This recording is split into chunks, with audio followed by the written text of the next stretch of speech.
Anthony Vasquez, Autonomous Vehicle Accessibility, the Good, the Bad, and the Game-Changing, AliCamp. Gold sponsors, ANZ, Intopia, and Telstra. Silver sponsors, Canva and Coles. Supporters, Rumour, the design recruiter. Alrighty, everyone. Well, good morning. It is truly an honor to be presenting at a Waymo One Camp 2025. My name is Anthony Vasquez, and I am coming to you from Los Angeles. And I will be discussing autonomous vehicle accessibility, the good, the bad, and the game-changing. I'll be driving here with a Braille display. Haha, pardon the pun. Uh, As I present to you all today, I've gone ahead with the kind of conventional traditional PowerPoint, and Zoom there in the top right corner will be me. So let's get started here. I'm going to be alt-tabbing back into this, and we begin the slideshow, and we will go back to the first slide first here. So again, the title is Autonomous Vehicle. Let's get this here. There we go. Autonomous Vehicle Accessibility. The good, the bad, the game-changing by Anthony Vasquez. And I'm just kind of looking at what's on the screen here of A11Y Camp 2025 on the 30th of October 2025. Next slide. I'd like to set the scene here and kind of share why I am quite bullish about this technology. As a disclaimer, this will be a presentation heavy on Waymo, the autonomous vehicle subsidiary of Google. I don't work for Waymo. I haven't done any usability testing with the products apart from what's on the public app. I haven't dealt with them directly, so I thought I'd get that out of the way because this is not any kind of paid presentation on behalf of Waymo. This is me lucky enough to live in Los Angeles, one of the cities that is a host to these autonomous SUVs. On screen here, we have a few bullet points. And as I said, what makes me most, I guess, optimistic about this stuff is to think about what the rideshare experience is like for disabled people today. At this very moment, somewhere on Earth, there is a blind traveler with a guide dog that is being refused service solely for having a guide dog. There is someone with a physical disability who maybe is taking a little bit longer than a driver would expect to get into the vehicle, and they're getting harassed verbally because of this. There's most likely a wheelchair user somewhere out there who has requested a wheelchair accessible vehicle, and it's still on its way. Hopefully it shows up. Now quickly here an agenda on the screen.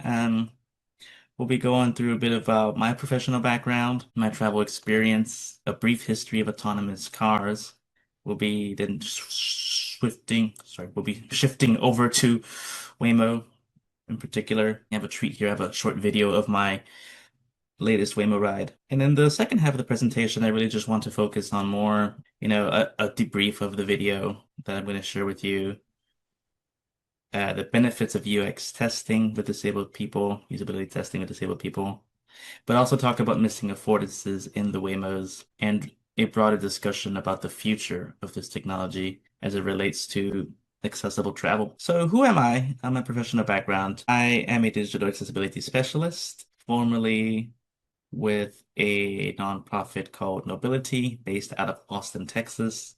I also used to be a lecturer in journalism at California State University in Long Beach, here in Southern California. Currently, I am an accessibility tester with Fable, a Canadian company that focuses on making society accessible through technology, specifically by having disabled people share their feedback on different apps and websites. Pretty fun experience. And a little fun fact about me, until I find someone else, I guess I am among the first blind Americans to study Mandarin at the university level. I believe someone else has studied Mandarin at the graduate school level before I did, but when I started as a sophomore at California State University, we didn't have anybody else in the States studying Chinese. A little bit about my travel experience with some numbers to kind of humble brag, I guess you could say. Here on screen, I've got the numbers here. I have taken little more than 1,200 Uber rides in the United States, Australia, and internationally beyond the US and Australia. I've taken it has about 19,000 miles or about 30,000 kilometers traveled just on Uber. For Lyft, I've taken more than 600 Lyft rides in the US and Canada, and to my knowledge, that's the only two countries that the company Lyft operates in. That's been totaling up to about 7,000 miles or 11,000 kilometers traveled. And finally, with Waymo, 3 Waymo rides in Los Angeles, totaling 20 miles or about 32 kilometers. And so, what I'd like to share a bit here. Ooh, we got ahead of the slides. Let's go. Okay, we are moving. It's jumping to the wrong slide. Okay, we'll go back a slide. So, in a brief history of autonomous driving, researching for this presentation, I learned that among the many things Leonardo da Vinci designed, he designed a self-driving cart dating to 1478. He had the idea of a cart, 2 wheels in the front, 1 wheel in the back, with pulleys and springs, and inspired by mechanical watches. Never was actually produced, at least in Renaissance Italy. I think in 2004 or so, some folks in Italy did finally create that. Don't have a photo of it, but that's what my research leads me to. We have to fast forward to 1925 to Francis P. autonomous or radio-controlled vehicle through the streets of Manhattan in New York, causing chaos. But it was quite an attention-grabbing experience back in the 1920s.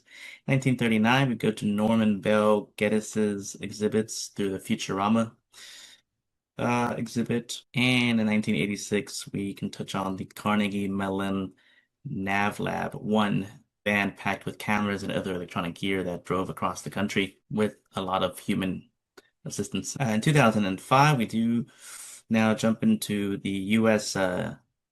Defense and Advanced Research Project Agency, DARPA, part of the U.S. Pentagon, and they had an autonomous driving challenge, and Stanford's Tuareg won that competition. But now we jump to Waymo in 2009 as part of a Google X project. The Google self-driving car began testing in California in 2009 in a wide range of terrains, including the Sierra Nevada mountains near Lake Tahoe. So they gave it its tests through 2016 when the company finally launched it. The first public rides were in Phoenix in 2018, and the first ride in San Francisco was in 2021.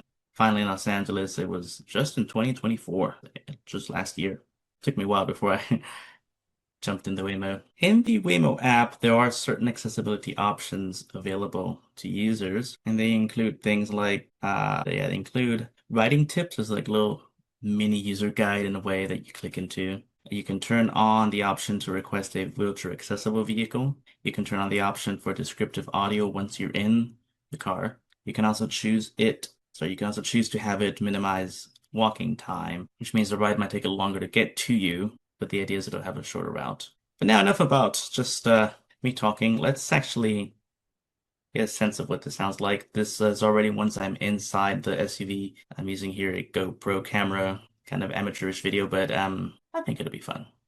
Riding, headed to Los Angeles Airport's Culver City. I just double tapped it. I guess we gotta double tap it again. To Los Angeles AO Culver City. Please make sure your seatbelt is fastened. For any questions, press the call support button to speak with a rider support agent. I'll pause real quick. So this is to set the scene here. This is on a Sunday. This is on a sunny weekday afternoon in Los Angeles. It's around a little before 6 p.m. in September. So for us, it's just before autumn begins. Weather is clear, and we are inside a Jaguar I-Pace vehicle. Continue. Film this sequence as it's navigating out of the parking lot. I think we're being honked at. No surprise there. Forward. Easing its way onto Sepulveda. On Sepulveda. Let's see if it tells me recently. Maybe that's why I'm not getting the... Proceeding on Rose Avenue. Okay, so even after the update, it kept that setting. And there is no driver. That is odd. So there I'm panning to the left here towards well, in the US, the driver's side is on the left side of the car. I'm in the front right seat. Yeah, it's just an ordinary luxury SUV with an empty driver's seat. Continuing. Yeah. This goes on for a bit more. I will skip this for now, but that is kind of just a tiny glimpse of what it's like. The audio descriptions are pretty good, or I guess some would say adequate, but there's Heading to Los Angeles. more room for improvement. Let's go to the next slide. Here we are. So the debrief. Yeah, it was much easier to find the vehicles on this third ride that I took than before. It pulled into the parking lot of the coffee shop where my friend and I were waiting for it. And yeah, it wasn't that difficult. One does have to be careful where you touch, though. I did feel quite the shock when I accidentally touched the LiDAR like dome in the front of the car. Had a sensation kind of like when you stick your fingers in the fan. So not ideal. I'm not sure if Waymo's kind of considered that as a possible hazard. The turn-by-turn announcements did happen as expected. Once it made that second right turn, though, the first turn out of the parking lot was not announced. It did announce when it stopped for pedestrians. Our drop-off location was not great. It was pretty bad. Dropped us across the street. Luckily, again, this is not like we weren't in a rush. It wasn't life-threatening, but you really have to kind of have your wits about you. Even when we track, when I ride in Ubers and Lyfts, I sometimes have the GPS going anyway in my iPhone just because it's good to have a backup. I think that's still necessary here. But again, this wouldn't have come about even to do this kind of have this experience without UX testing with disabled people.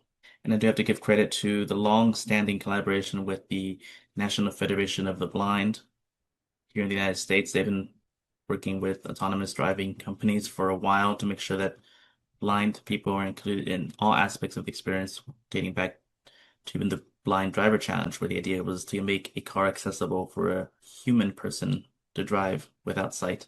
And now they are working with Waymo for improved user experience. And more of this is needed, but there are missing affordances in the car still. Some of the ones that jump out to me is that the in-vehicle tablets they do lack a screen reader. Everything that I've done was inside the phone, in the app. And so were that to stop functioning for whatever reason, I'd be in trouble, I think. I mean, there's no backup. There's no magic gesture you could do on these tablets to just get it to start speaking. And that's unfortunate.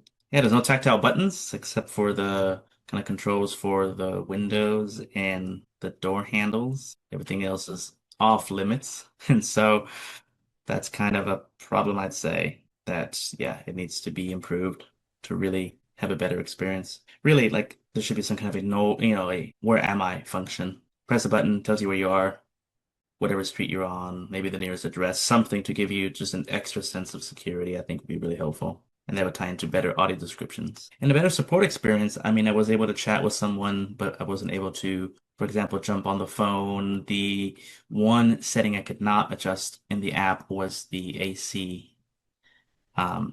It was off, which is fine by default, but there was no way to turn it on to change the climate control. Minor issue, but still, if they can get the music to work, they should be able to get the AC to work. And so now really thinking about the future as we come to an end of this presentation, and let me get that slide up. The questions that kind of come up to me and what, has a potential for really interesting improvements in the lives of disabled people. Here we are. Yeah, it's got the potential for just improved social and economic and political inclusion.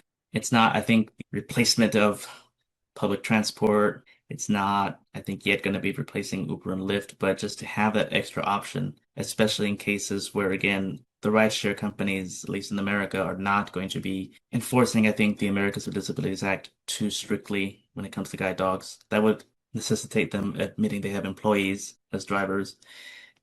And I just don't imagine that happening anytime soon. So with that, again, that's just kind of where maybe something like a Waymo or a competitor can come in and, I guess for lack of a better phrase, level the playing field.